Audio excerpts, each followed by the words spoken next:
কর্মকর্তাকে কেউই প্রকৃতির সত্য তথ্য দেয় না বলে মন্তব্য করেছেন ডেইলি স্টার সম্পাদক মাহফুজ আলম। রাষ্ট্রের কল্যাণে নারীদের দ্বারা প্রভাবিত না হয়ে নৈতিক সাংবাদিকতা করার আহ্বান জানিয়েছেন।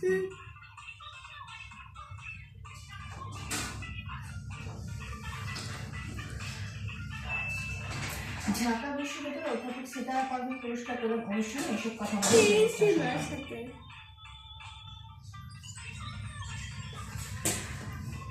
বাড়িতে সংবাদ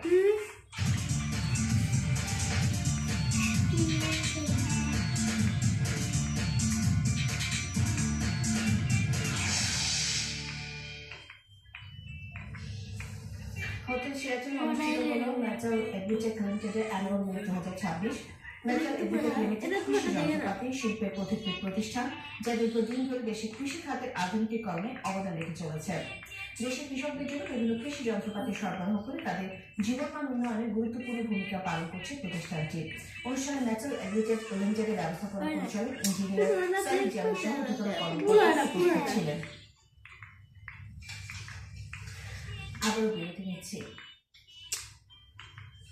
ফিরে এসে যা দেখবেন। ফিরে এলাম বিরতির পর। সাবেক প্রধানমন্ত্রী বেগম খালেদা জিয়ার মাগফিরাত কামনায় দোয়া ও আলোচনা সভা হয়েছে। ঢাকা ওয়াসা জাতীয়তাবাদী এমপ্লয়িজ ইউনিয়নের উদ্যোগে ঢাকা ওয়াসা ভবনে আয়োজিত অনুষ্ঠানে সভাপতিত্ব করেন সংগঠনের সহসভাপতি মোহাম্মদ মাজহারুল ইসলাম। প্রধান অতিথি ছিলেন সংগঠনের সভাপতি আজিজুল আলম খান।